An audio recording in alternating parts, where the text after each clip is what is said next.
Time for more Unlimited Light Racing. Heat 2B. Let's take a look at the lineup.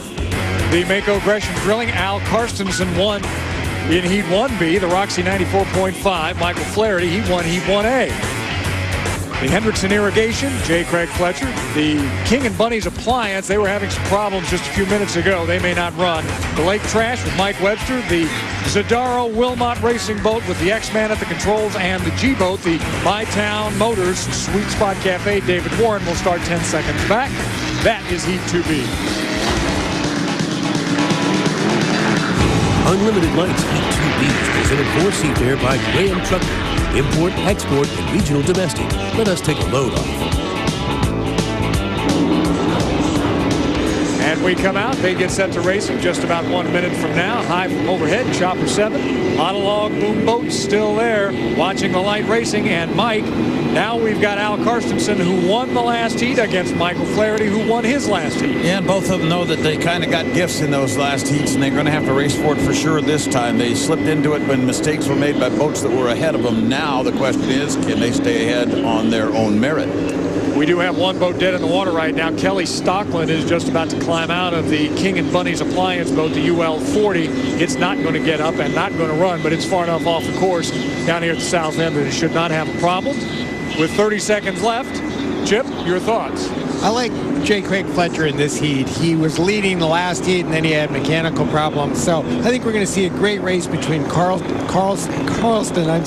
and Fletcher in this heat. Well, let's find out. Mike Fitzsimmons, take it away. And don't count out Vince Zadaro in the 3 lane. He didn't show us much last time out, but this guy's a crafty driver, so let's see what he can do on the inside. It is Al Karstens. And we have the number 11 boat, Michael Flaherty, in next to him, and then Zadaro, and then on the outside, that would be the Hendrickson Irrigation with J. Craig Fletcher as they come down to the first corner now, as they're going to roll around into that turn here to get their start and get into position here. As you know, that they typically will hold their lanes, come up the back chute, and get ready to go. We got a boat dead in the water, and I believe that's Fletcher right there, so that's going to change the look of this race a lot. Down the back chute now. Karstensen has the lead. And there is Vince Zadaro right behind him there, a lane out. Inside as well, we have J. Craig Fletcher as they come up into that corner once again. Karstensen holds the lead. Everybody made it around the turn where they're supposed to be instead of going on that long course. And Karstensen is going to come down and get scored in first place here at the end of lap number 1. And he has about a rooster tail lead over Zadaro, who is just about to be overtaken now by J. Craig Fletcher, who is moving up on the outside. I think I made a mistake. That was Michael Flaherty that was dead in the first corner, not J. Craig Fletcher. J. Craig Fletcher is still very much in this race. He certainly is. Third place and on the outside. Right now, though, it belongs, at least for the moment, to the number 6 boat, the Mako Gresham Drilling, with Al Karstensen putting the hammer down, and he's got a good lead. Vince Zadaro is staying with him. At least he's holding the same distance, but on the outside, Zadaro's got his hands full as J. Craig Fletcher has become a real factor here and to start to move up on the outside, and just now glides past him at the 3/4 mark of the back chute.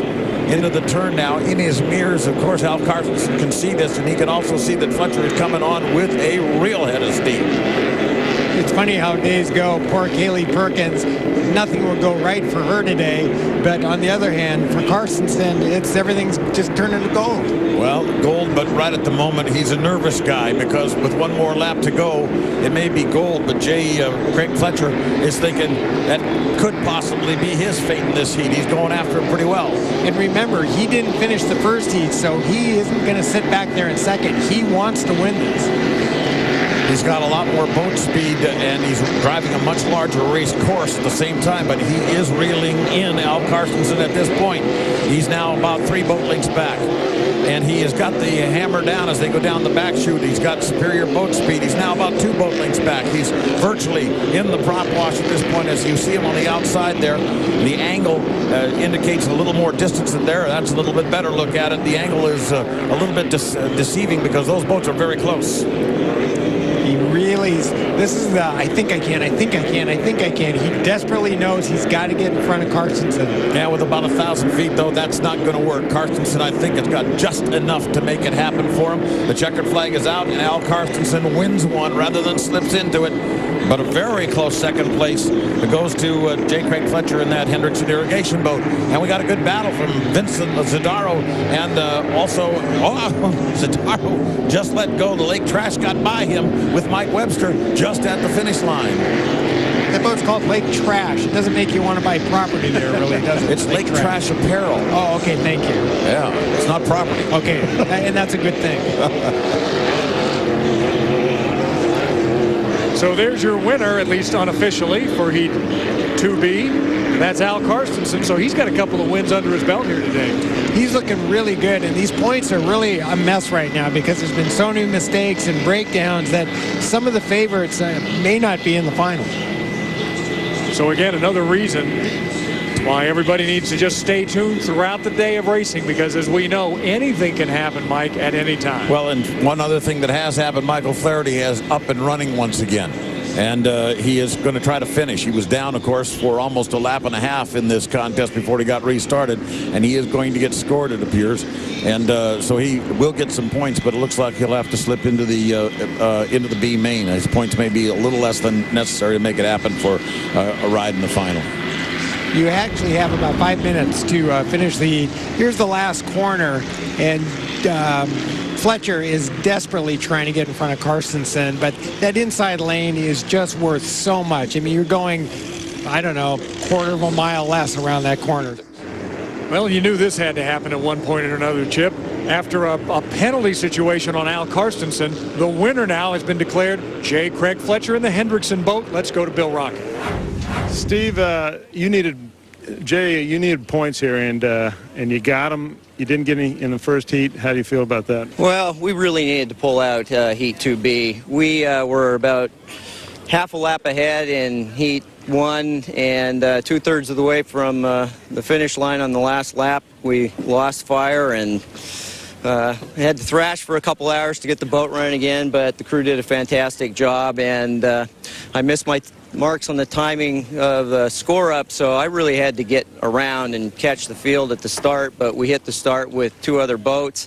I managed to get around one of them. The other one I was fairly certain was going to incur a penalty for score up infraction, so but we drove the daylights out of it, and we probably could have caught Kerry, or Al, but happy with first place. It gives us a good chance possibly to advance on points into the final. If not, we'll be in the B main and we'll be at the final anyhow. Thanks a lot. Good luck the rest of the way. Steve, back to you. Thank you. All right, Bill Rocky, so here are your results officially from Heat 2B. Hendrickson Irrigation, Roxy 94.5, My Town Motors Sweet Spot Cafe, and the Mako of Bremerton Gresham Well Drilling. The Zadaro team, Lake Trash Apparel, and King and Bunny's Appliances, of course, did not finish. Now we head down to the award stage for the awards presentations. You know, do you think those folks really care about the awards presentations? I'm guessing they're enjoying themselves out on the log boom. This girl right there was so excited for those awards presentations. All right, well then we're going to go right to those as those folks continue to dance for all of our light races from yesterday.